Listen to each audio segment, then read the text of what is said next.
Assalamualaikum warahmatullahi wabarakatuh. Selamat pagi anak-anak. Bagaimana kabarnya hari ini?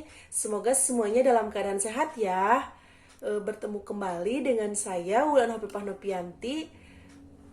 Coba ada yang masih ingat minggu lalu kita belajar mengenai apa? Ya, materi perubahan dan pelestarian lingkungan hidup.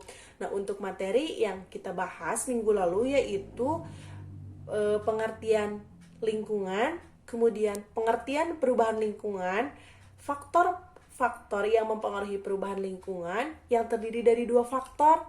Yang pertama yaitu faktor alam dan juga faktor yang disebabkan oleh manusia. Kemudian pencemaran lingkungan. Nah, pencemaran lingkungan ini dibagi 4 ya. Yang pertama yaitu pencemaran udara, air, tanah, dan juga suara. Nah, minggu lalu kita membahas mengenai pencemaran udara dan juga pencemaran air. Nah, sekarang kita akan membahas mengenai pencemaran tanah. Tapi sebelumnya silahkan kalian isi link absensi yang telah Ibu bagikan pada Google Classroom. Yang ketiga yaitu pencemaran tanah. Nah, pencemaran tanah ini dapat terjadi secara langsung maupun tidak langsung. Pencemaran tanah secara langsung ini terjadi bila zat pencemar langsung mencemari tanah, misalnya dari penggunaan pestisida, insektisida, fungisida, dan herbisida secara berlebihan. Sementara pencemaran tanah tidak langsung terjadi melalui perantara air dan udara, misalnya limbah domestik dan limbah industri dibuang ke sistem perairan. Lalu polutan tersebut meresap ke dalam tanah, ataupun zat sisa hasil pembakaran dari pabrik dan kendaraan bermotor yang dibuang ke udara lalu terbawa oleh air hujan dan masuk ke dalam tanah. Yang keempat yaitu pencemaran suara. Nah, pencemaran suara ini adalah suara yang tidak diinginkan ataupun mengganggu dan juga merusak pendengaran manusia. Nah, pencemaran suara ini dapat dibedakan menjadi 4. Yang pertama yaitu kebisingan impulsif, yaitu kebisingan yang terjadi dalam waktu yang singkat dan biasanya mengejutkan. Nah, contohnya ini adalah suara ledakan mercon, suara tembakan senjata, dan juga suara petir. Kemudian yang kedua yaitu kebisingan impulsif kontinu, yaitu kebisingan impulsif yang terjadi terus-menerus tetapi hanya sepotong-sepotong gitu. Contohnya ini adalah suara palu yang dipukul secara terus-menerus. Kemudian yang ketiga yaitu kebisingan semi kontinu, yaitu kebisingan kontinu yang hanya sekejap, kemudian hilang lagi dan muncul lagi. Contohnya ini adalah suara lalu lalang kendaraan bermotor di jalan raya dan juga suara pesawat terbang yang sedang melintas. Kemudian yang keempat yaitu kebisingan kontinu, yaitu kebisingan yang datang secara terus-menerus dalam waktu yang cukup lama gitu. Contohnya ini adalah suara mesin pabrik dan biasanya kebisingan kontinu ini menjadi pemicu terjadinya kerusakan dalam pendengaran. Yang selanjutnya yaitu pelestarian lingkungan hidup.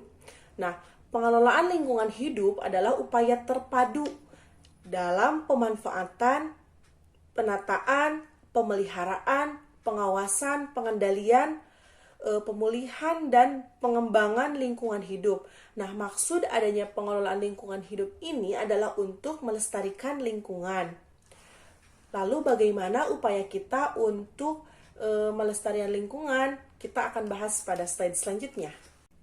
Usaha pelestarian lingkungan. Nah, usaha pelestarian lingkungan yang pertama yang bisa kita lakukan yaitu penghijauan, yaitu suatu usaha yang meliputi kegiatan penanaman tanaman keras, rerumputan, serta pembuatan teras dan bangunan pencegah erosi di areal yang tidak termasuk areal hutan negara.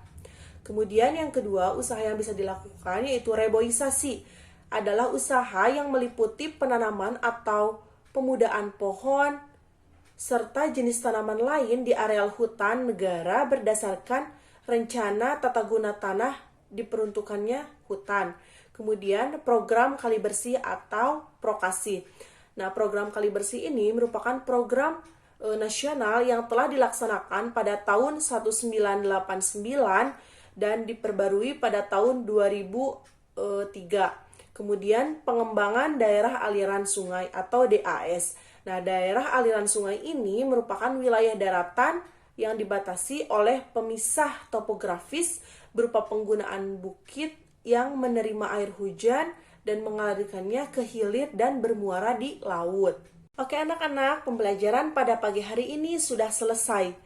Nah, untuk kesimpulannya, jadi lingkungan ini harus senantiasa kita jaga agar tidak terjadi perubahan dalam lingkungan yang nantinya akan mengganggu keseimbangan lingkungan. Nah, jika lingkungan kita sudah tidak seimbang, lalu bagaimana usaha kita untuk melestarikannya? Yang pertama bisa dilakukan dengan penghijauan, reboisasi, atau mengadakan program kali bersih, dan juga pengembangan daerah aliran sungai. Semoga apa yang disampaikan pada pagi hari ini dapat bermanfaat untuk semuanya ya. Oh, kemudian yang selanjutnya, silahkan kalian isi